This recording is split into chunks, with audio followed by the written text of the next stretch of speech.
গত 5টা দিন হাদির জন্য আমার হৃদয় কেঁদেছে, মন কেঁদেছে, চোখে রেখে পানিও বের হয়েছে। প্রতিটা মাহফিলে, প্রতিদিন, প্রতিটা নামাজের পরে আমি তার জন্য দোয়া করেছি। মনে হয়েছে সেজন্য আমার ভাই। আসলেই তো ভাই, এক দেশে আমরা যারা বাস করি, আমরা যারা ভালোবাসি, সবাই আমাদের ভাই, ঠিক না বেঠিক? আল্লাহ দোয়া করছি মাগরিবের আগ মুহূর্তে, এটা দোয়া কবুলের সময়। আল্লাহ তুমি আমাদের ভাই হাদির জীবন আমাদের জন্য ভিক্ষা দাও, তুমি তাকে সুস্থ করে আমাদের মাঝে ফিরায় দাও। গত জুমাবারে শরীফ উসমান হাদি আমাদের এক ভাই, তাকে প্রকাশ্য দিবালোকে জুমার নামাজের পরে রাজধানী ঢাকায়, চিন্তা করেছেন, রাস্তায় প্রকাশ্যে তার মাথার মধ্যে গুলি করা হলো। কানের নিচ দিয়ে ঢুকে, এদিক দিয়ে ঢুকে তার মগজ ভেদ করে ওই দিক দিয়ে বের হয়ে গিয়েছে। কি ভয়ঙ্কর পরিস্থিতি!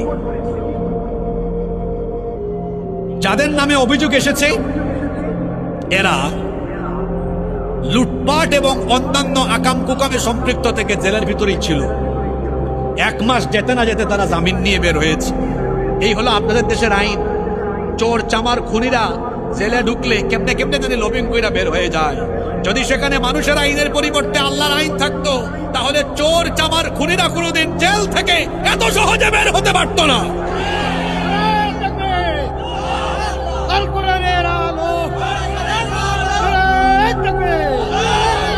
আজকে 5 দিন হয়েছে, 5 দিন হয়েছে। স্লোগান লাগবে না ভাই, কথাগুলা বুঝলেই হবে। আমি তো স্লোগান দেওয়ানোর জন্য কথাগুলা বলতেছি না, আপনাদেরকে বোঝানোর জন্য বলতেছি। 5 দিন হয়ে গেছে, দেখেন এখনো অপরাধীকে শনাক্ত করা হয় নাই। শুনতেছি এ নাকি পাশের দেশে চলে গিয়েছে। আমার কথা হচ্ছে, এ পাশের দেশে চলে যায়, বিজিবি কোথায় ছিল?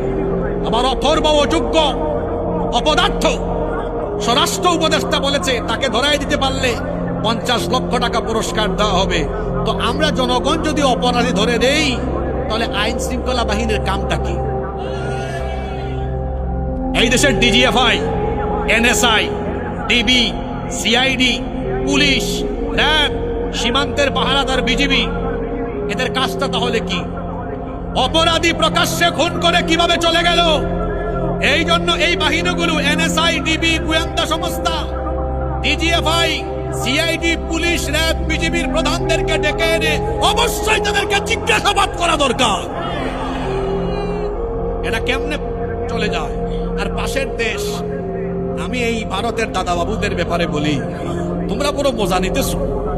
আমাদের দেশে আগুন লাগাবার অপরাধীদেরকে গডফাদারদেরকেও আশ্রয় দাও, অপরাধীদেরকেও আশ্রয় দাও। মজা বুঝবা কিছুদিন পরে এরা তোমাদের দেশকেও কিছুদিন পরে অশান্ত করে তুলবে। এনএসআই, ডিবি, গোয়েন্দা সংস্থা, এরা কি এখনো বুঝে না গুলিটা কারা করছে? এই ওসমান হাদির বক্তৃতা বক্তব্য শুনেন, তার অ্যাক্টিভিটিস গুলো দেখেন, তার প্রতিটা কথা দেশের পক্ষে আর ভারতীয় আগ্রাসনের বিপক্ষে।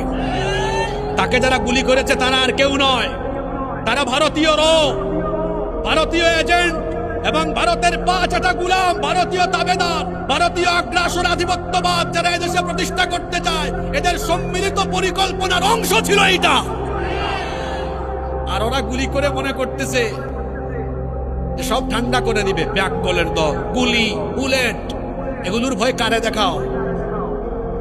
আমরা তো সেই জাতি, আমরা গুলি আর বুলেটের সামনে সিনা টান করে দাঁড়িয়ে থেকে ইনসাফের ঝান্ডা হাতে নিয়ে সামনে অগ্রসর হয়েছি। আমাদেরকে কেউ থামাতে পারে নাই।